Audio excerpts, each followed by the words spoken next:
दोस्तों स्वागत है आपका अपने चैनल वे फॉर जॉब में। दोस्तों आज से हम जो सीरीज़ शुरू कर रहे हैं दरअसल वो एसएससी एमटीएस के लिए इंग्लिश की सीरीज है और दोस्तों कंप्लीट फ्री होगी ये। बहुत बेसिक से क्वेश्चन पूछे जाते हैं। मैं भी काफ़ी सारे एग्जाम दे के आ रहा हूँ दोस्तों, तो मुझे पता चल रहा है कि इंग्लिश के जो क्वेश्चंस का लेवल है वो काफ़ी बेसिक है, बहुत डीपली क्वेश्चन वो नहीं पूछता है। जैसे मान लीजिए एक्सक्लेमेटरी सेंटेंस आते हैं तो एक्सक्लेमेटरी में हमें पता ही नहीं होता है कि एक्सक्लेमेटरी का जो साइन है उसको दरअसल लगाना कहाँ होता है सेंटेंस में। बहुत बेसिक एरर क्वेश्चन आते हैं पेपर के अंदर जो काफ़ी टाइम से मैं देख रहा हूँ। वो सब एनालिसिस करने के बाद अब मैं अपनी एमटीएस की सीरीज़ लेके आया हूँ जहाँ पे हम आपको कंप्लीट फ्री ग्रामर पढ़ाएंगे। बेसिक वो ग्रामर जो हम बुक्स में नहीं ढूंढ पाते हैं। हम किसी भी पब्लिकेशन की कंपटीशन के नाम से बुक ले आते हैं, एसएससी एमटीएस या इंग्लिश कंपटीशन किसी भी, लेकिन दरअसल जो चीज़ पूछी जा रही है दोस्तों वो सभी आपकी हाई स्कूल और इंटर की बुक से है दोस्तों। 9th 10th 11th और 12th की क्लास से दोस्तों सभी क्वेश्चन पूछे जाते हैं जो हम कभी भूल चुके हैं पढ़ के, कि दरअसल उनमें भी वही चीज़ें होती हैं जो हम अदर कंपटीशन की बुक लेके आते हैं। तो दोस्तों आज हम शुरू कर रहे हैं अपनी एमटीएस की फर्स्ट क्लास एसएससी एमटीएस के लिए। और आप दोस्तों देखना डेफिनेटली क्वेश्चन आपको इसमें से मिलेंगे, बेसिक चीज़ों के क्वेश्चन मिलेंगे। सबसे पहले दोस्तों हम देखते हैं kinds of sentences. Kinds of sentences में हम देख रहे हैं जो सेंटेंस है वो भाव के अनुसार कितने प्रकार के होते हैं। दोस्तों ये जो है रूल्स वगैरह ये सब बच्चों वाली बात होती है, अगर आप ये किसी बुक से भी पढ़ सकते हैं। बुक से पढ़ने का मतलब ये है ये 4 लिखी हुई होंगी बातें आप पढ़ लेंगे रट लेंगे, लेकिन समझाने वाली बात कि किस पॉइंट को हमें दरअसल एग्जाम ओरिएंटेड पढ़ना चाहिए या एमटीएस में क्या पूछे जाने वाला है। देखिए एमटीएस दोस्तों हाई स्कूल लेवल का होता है और ये इंग्लिश भी मैं आपको 11th 12th के लेवल की ही इंग्लिश पढ़ाऊंगा, क्योंकि थोड़ा ऊपर भी पढ़ना जरूरी होता है, एग्जाम का लेवल बढ़ भी सकता है। और जो मेन शुरुआत करेंगे हम हाई स्कूल के स्तर से करेंगे, ठीक। तो सबसे पहले हम देखते हैं कि काइंड्स ऑफ सेंटेंसेस। दोस्तों जो वाक्य हैं उसके प्रकार भाव के अनुसार किस किस भाव से हम सेंटेंस को बोलते हैं। तो दोस्तों देखिए ये सिर्फ 5 प्रकार के होते हैं। सबसे पहला असर्टिव या डिक्लेरेटिव। अब वो आपसे कोई भी एक सेंटेंस देगा, उसके नीचे अंडरलाइन करेगा और बताइएगा कौन सा टाइप है सेंटेंस के अंदर, which type of this sentence, ठीक। तो हमें पता ही नहीं होगा कि असर्टिव या डिक्लेरेटिव एक ही बात होती है। दोस्तों डिक्लेरेटिव और असर्टिव में देखिए मैं एग्जाम्पल दे रहा हूँ इसका, सिर्फ सबके एक एक एग्जाम्पल समझेंगे। छोटी सी वीडियो होगी, रोज आपको ऐसी ही वीडियो मिलेगी और आपके सारे डाउट क्लियर होंगे। ये मत सोचना कि ये फ्री है या 10 मिनट की वीडियो है या 15 मिनट की वीडियो है तो कैसे सिखा देगा कोई टीचर। दोस्तों यही तो टेक्निक होती है, स्मार्ट स्टडी इसी को बोलते हैं। असर्टिव सेंटेंस या डिक्लेरेटिव सेंटेंस, डिक्लेयर करना किसी बात को, जैसे राम जाता है, सिंपल सी बात, ठीक। राम गोज, राम जाता है। अगर मैं इसके नीचे अंडरलाइन कर दूं और आपको ये सारे ऑप्शन दूं मैं 4 इसमें से, तो आप कौन सा बताएंगे कि ये कौन सी बात है। तो दोस्तों ये असर्टिव है या डिक्लेरेटिव है, डिक्लेयर करी जा रही है बात यह है कि राम जाता है। दोस्तों असर्टिव और डिक्लेरेटिव के अंदर ही निगेटिव सेंटेंस आते हैं, ठीक है।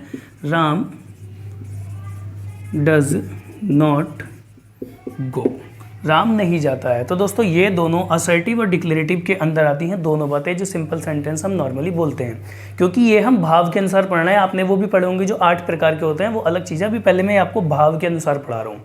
कौन कौन से भाव जैसे सिंपल सेंटेंस हमने पढ़ लिया, असर्टिव है, बस बात खत्म हो गई, यहाँ सिंपल लाइन होगी।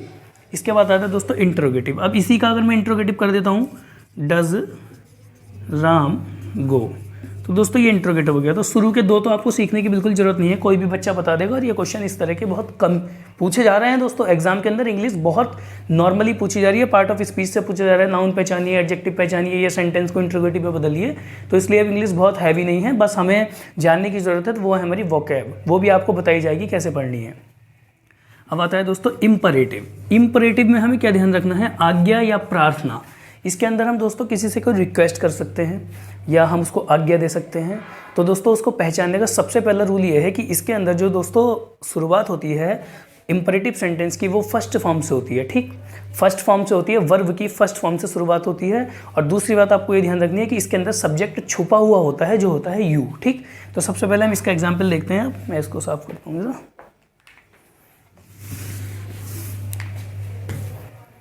ये देखिए इम्परेटिव का एग्जाम्पल, जैसे bring your book to me.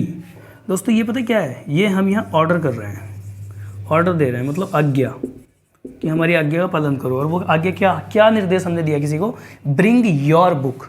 Bring का मतलब क्या होता है, लाना, लाओ या देना, किसी को ला के देना, ठीक। तो ब्रिंग योर बुक, अपनी किताब टू मी, मुझे ला कर दो, अपनी पुस्तक मुझे ला कर दो। दोस्तों अगर ये लाइन आप बोलते हैं एज ए टीचर, कहीं बोलते हैं bring your book to me, तो मतलब आप एक टीचर हैं और आप किसी स्टूडेंट से बोल रहे हैं या आप अपने छोटे से किसी को आगे दे रहे हैं, bring your book to me. ठीक है दोस्तों, तो ये कौन से सेंटेंस होते हैं? आज्ञा वाले। अगर हमें इसको ऑर्डर ना दे के बुक के लिए प्रार्थना करनी है दोस्तों, तो कैसे करते हैं? Give me your book please, give me your book please, उसके लास्ट में प्लीज़ लगा हुआ होगा, ठीक है? शुरू में भी आ सकता है प्लीज़, लास्ट में भी आ सकता है।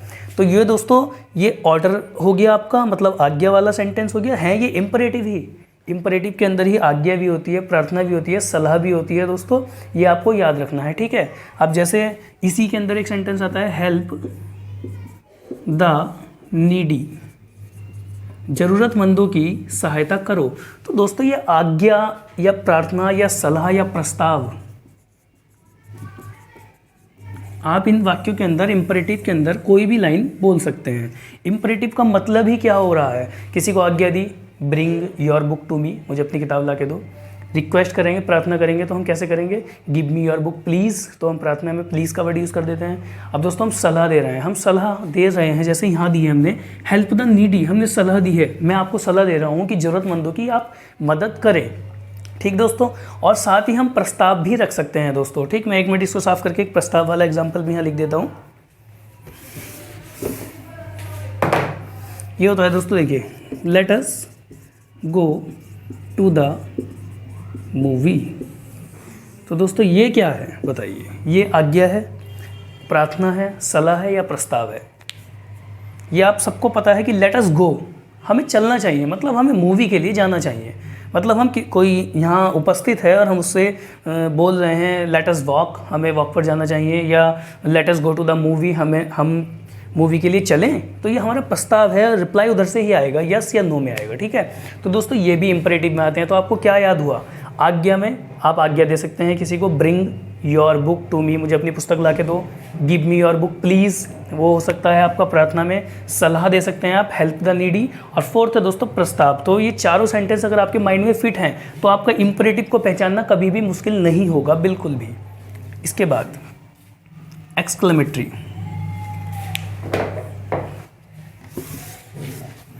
एक्सक्लेमेटरी, यहाँ पे हम हर कोई खुशी की बात, कोई दुख या शोक की बात है, इसके अलावा कोई भी ऐसा चौंकने वाली, आश्चर्य वाली बात, जिसको दोस्तों हम एक्सक्लेमेटरी सेंटेंस बोलते हैं, जो अचानक से बोल दिया जाता है। एक्सक्लेमेटरी में हम जो जान रहे थे, एक्सक्लेमेटरी में बहुत फोकस वाली बात है। ये क्वेश्चन मेरे पेपर में भी आया था इंग्लिश का, उसमें एक क्वेश्चन था, उसमें ये साइन के लिए पूछा गया था कि ये एक्सक्लेमेटरी साइन कहाँ लगाना है। जैसे मैं आपको एग्जाम्पल देता हूँ, what a beautiful girl she is, what a beautiful girl she is, कितनी सुंदर लड़की है। तो दोस्तों यहाँ हम आश्चर्य से बात बोल रहे हैं, या किसी प्रेम भाव में, घृणा के भाव में, गुस्से के भाव में, जितने भी भाव होते हैं हमारे अंदर, वो एक्सक्लेमेटरी में हम शो करते हैं। तो दोस्तों what a beautiful girl she is, तो आप मुझे बस इतना बताइए कि जो ये साइन है आपका, एक्सक्लेमेटरी वाला चिन्ह है, विस्मयादि बोधक चिन्ह बोलते हैं जिसको, ये दोस्तों कहाँ लगेगा मुझे बताइए सेंटेंस में। मैं यहाँ लगाऊँ व्हाट, आपने यहाँ लगा हुआ देखा होगा विस्मयादि में, या फिर यहाँ लगेगा। ये बहुत इंपॉर्टेंट क्वेश्चन है दोस्तों आपके एमटीएस के अकॉर्डिंग, क्योंकि वो आपको मिस्टेक फाइंड करने के लिए पूछ लेगा, या फिर आपसे पूछ लेगा इन चारों में से कौन सा करेक्ट है, वो इस साइन के अकॉर्डिंग आपसे पूछ लेगा। तो हमें ये पता नहीं होता कि एक्सक्लेमेटरी साइन कौन से वाले वर्ड्स में के तुरंत बाद लगता है और किस सेंटेंस के तुरंत बाद लगता है। तो देखिए सबसे पहली बात ये है कि दोस्तों अगर आपको व्हाट, हाउ इस तरह के वर्ड मिलते हैं, तो दोस्तों ये जो है कभी भी एक्सक्लेमेटरी साइन आपका यहाँ नहीं लगता तुरंत वर्ड के बाद, वो लगाना पड़ेगा आपको सबसे लास्ट में यहाँ। इज़ के बाद दोस्तों यहाँ लगाना है अगर व्हाट, हाउ वाले वर्ड मिलते हैं। बाकी आप एक्सक्लेमेटरी वाले जो वर्ड्स होते हैं उन सब के बारे में आप जानते हैं, जैसे लास, हुर्रे और ब्रेवो। अगर दोस्तों ये वर्ड मिलते हैं आपको, स्पेशल एक्सक्लेमेटरी वर्ड मिलते हैं, तो एक्सक्लेमेटरी वर्ड के तुरंत बाद एक्सक्लेमेटरी साइन लगाया जाएगा। लेकिन आपको व्हाट, हाउ इस तरह के वर्ड मिलते हैं तो जो एक्सक्लेमेटरी साइन है दोस्तों वो पूरा सेंटेंस खत्म होने के बाद लगता है। ये क्वेश्चन खुद कंपटीशन के एग्जाम में आ चुका है कि एक्सक्लेमेटरी साइन शुरू में लगाना है या बाद में लगाना है। तो जितने भी एक्सक्लेमेटरी वर्ड्स होते हैं दोस्तों इनके सब शुरू में लगता है साइन, और अगर व्हाट हाउ वाला क्वेश्चन है तो दोस्तों सबसे लास्ट में जाके लगता है। ठीक है, अब दूसरी बात करते हैं हम अगले की, ऑप्टेटिव की। ऑप्टेटिव में क्या होता है, इच्छा सूचक। इच्छा सूचक में क्या होगा, सबको पता है, सबने इच्छा वाले वाक्य सुने होंगे, भगवान आपको लंबी उम्र दे या कुछ भी, ठीक इस तरह से। तो मैं उसका एक एग्जाम्पल आपको लिख के देता हूँ। देखिए ऑप्टेटिव में क्या होगा, मे यू लिव लॉन्ग। ठीक दोस्तों, मे यू लिव लॉन्ग, भगवान आपको दीर्घ आयु दे। दोस्तों इसमें भी आपको एक बात ध्यान रखनी है, यहाँ पे भी एक्सक्लेमेटरी वाला साइन लगता है, तो इससे कंफ्यूज नहीं होना है बिल्कुल भी कि ये एक्सक्लेमेटरी सेंटेंस है या ऑप्टेटिव है। दोस्तों इच्छा है आपकी कि मे यू लिव लॉन्ग, आपने इच्छा जाहिर की है कि भगवान आपको दीर्घ आयु दे। तो दोस्तों ये आपको यहाँ कंफ्यूज नहीं होना है ऑप्टेटिव में और एक्सक्लेमेटरी में। एक्सक्लेमेटरी में भी क्योंकि ये एक्सक्लेमेटरी साइन यहाँ लग जाता है, लेकिन आपको वो कहाँ ध्यान रखना है, जब आपके पास सेंटेंस इस तरह के होते हैं, व्हाट हाउ ये वाले सेंटेंस, जहाँ हम आश्चर्य जता रहे हैं अपना किसी बात को, लेकिन नहीं कि मे में तो आपको पता ही है मे का मतलब ही क्या है, शायद मतलब, या आपकी कोई इच्छा ऐसी। मे भी आपने देखा होगा, शायद कोई आपसे पूछता है कि आप कल पार्टी में जाएंगे तो आप बोलते हैं मे भी, शायद। ठीक, तो आपको मे से ध्यान रखना है कि ऑप्टेटिव वाक्य जो है मे वाले हैं, और जहाँ हम अपनी कोई इच्छा व्यक्त करते हैं, जहाँ हम अपनी इच्छा बता रहे होते हैं दोस्तों, वो ऑप्टेटिव होते हैं।